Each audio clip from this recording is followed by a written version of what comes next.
Tigil mo na yan. Shave ka ng shave. Ang lakas mo mamola. Hindi kita binubuo. Kumusta naman ang ibon mo? Ano pong gusto niyo sa babae? Gusto ko yung mati...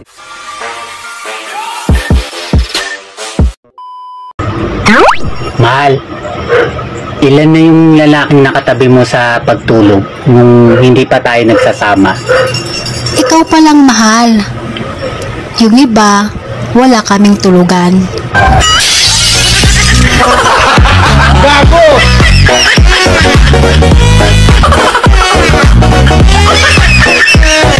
Ang babaeng hindi marunong magluto, sila ang tunay na maganda at sexy, pero walang kwentang maging asawa.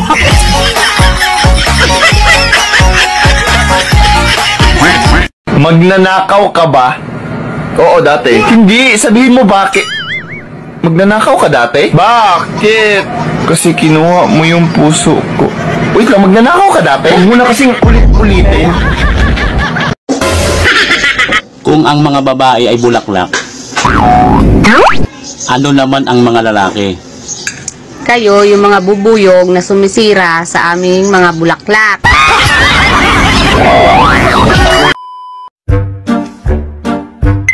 Alam mo, ang ganda mo everyday. Lagi mong binubuo araw ko.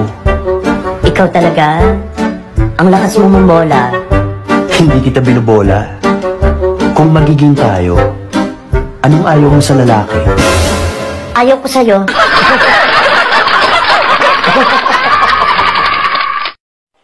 Kumusta naman ang ibon mo?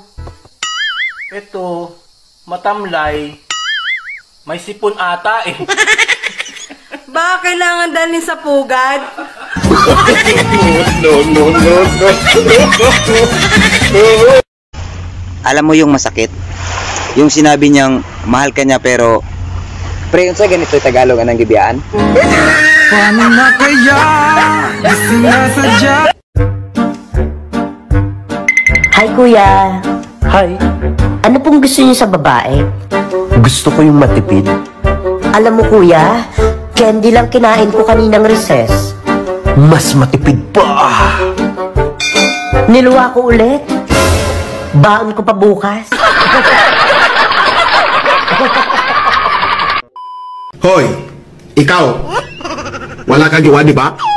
Di, jowain mo na ako. Hoy, hindi pwede, hoy! Kadaming lalaki, loko ka!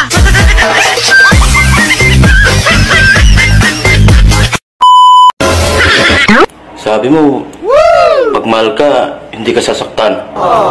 Di naman niya ako sinasaktan ah. We, Oo nga. bakit narinig ko kagabi? What? Sabi mo, aray, dahan-dahan lang.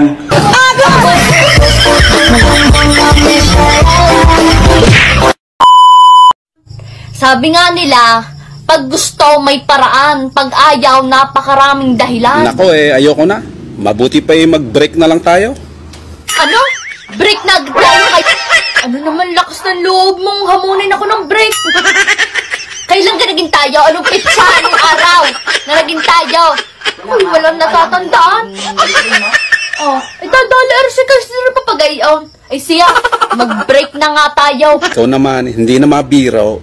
Siya nga pala, pakisabi sa nanay mo, baka gusto niya palitan kita ng 2 baka. Inay, papayag ka kayo. Papalit ako sa 2 baka. Uy, kalabaw pa? Ano? Ang inay? Ano?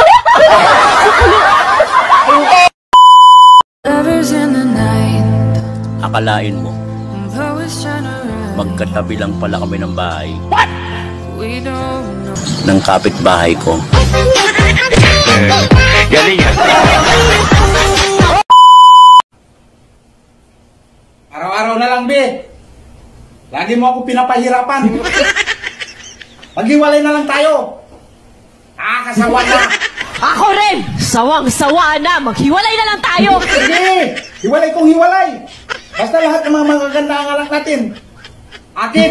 Sus! Pinili pa niyo, hindi kanya!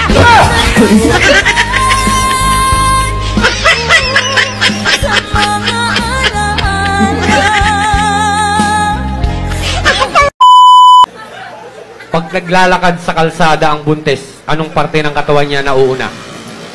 Yung tiyan. Mali. Paa. Mali. Ano? Nguso. Bakit? Aso yung buntis. Pwedeng magtanong. Ano yun? Paano nyo ba malalaman kung tunay kayong mahal ng lalaki? Yung mga lalaking nagmamahal ng wagas?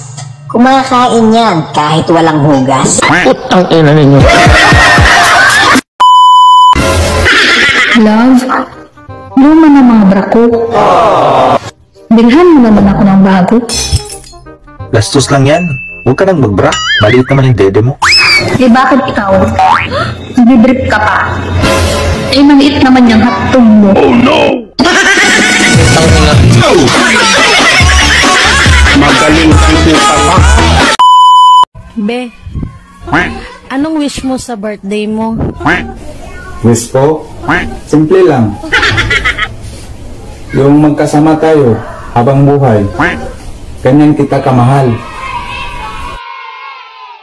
Ikaw, be, pagdating ng birthday mo, anong wish mo? Ako? Wish ko? Mawala ka sa buhay ko. Gago ka, babaero ka.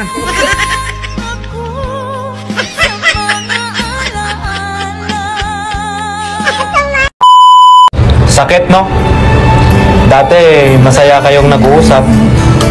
Pero ngayon, parang hindi nyo nakilala ang isa't isa. Yung mga babaeng kapag nagdamit, halos kita ng kaluluwa, hindi talaga namin maiwasang hindi tumingin. Ganyan kaming mga lalaki, hindi tumitingin sa itsura.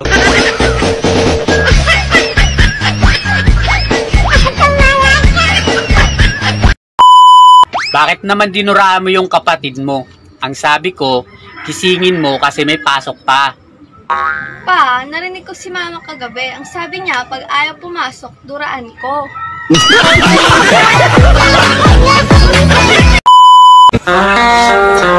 Ate, ingat ka sa patibong ni kuya. Baka matusok ka.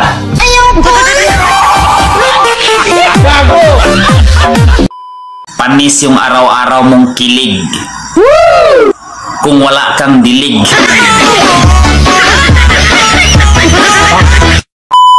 Boys, tandaan nyo, isang babae lang ang binigay kay Adan.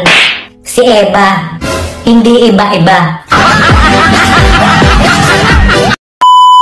May kilala akong preso, lifetime yung sentensya niya. May nangangailangan ng mata, binigay niya yung dalawa niyang mata libre.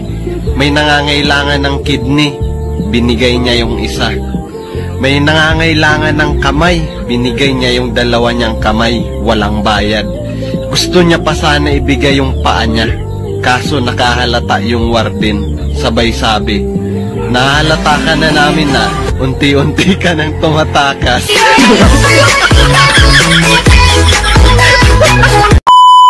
Pare, nakakatatlong asawa na ako. Bakit pare? Ano nangyari sa una? Inatake sa puso yung kinain ko. Eh yung pangalawa? Inatake din sa puso yung kinain ko. Eh yung pangatlo? Inatake rin sa puso kasi kinain mo? Hindi, ayaw kasi magpakain eh. Sinakal ko.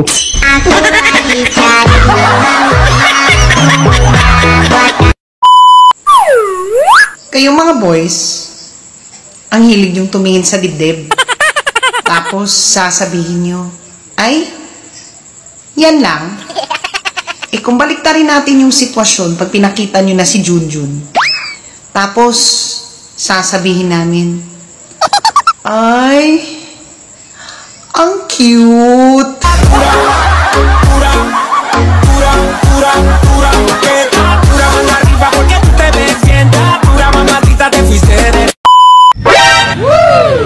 Love, nakaligo na ako.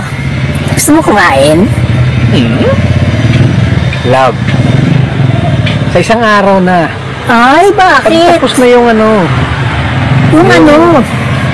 Ano mo, yung regla mo. Ang bihira ka naman, aanin mo pa yung sandata mo kung di mo gagaling sa madugong labanan. Putang ina mo.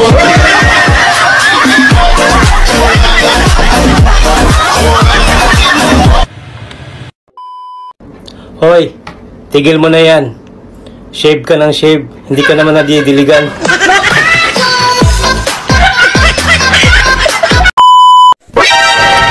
Kuya, matigas na ba yung saging mo? Oo. Pahawak naman. Mapriso ka. Kuya, baka kinakalawang na yung pako mo.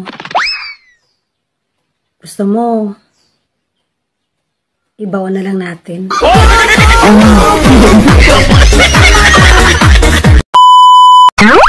Alam nyo kung may kaso ang panggagasa sa sarili. Kulong ang mga OFW. Pati ako.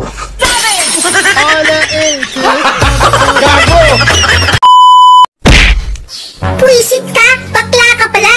Hindi mo na kita! Mahal, saan ka pupunta? Maghahanap ako ng tunay na lalaki! Dalawahin mo na ha. Tig-isa tayo. Miss, pwede magtanong? Lahat ng nagmamahal nagpapakatanga. No. Kaya tanga na kong tanga pero mahal kita! Gago ka! Sabi nila, pag kumain ka ng mani, tatalino ka. Wow! Oo naman. Bakit ako na-addict?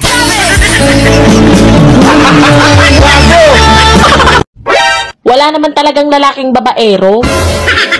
Bakit? May narinig na ba kayong umamin? Pagdating sa kalibugan, tuwang-tuwa ka, Diyos ko. Siyempre, masarap yun. Ako din. Mga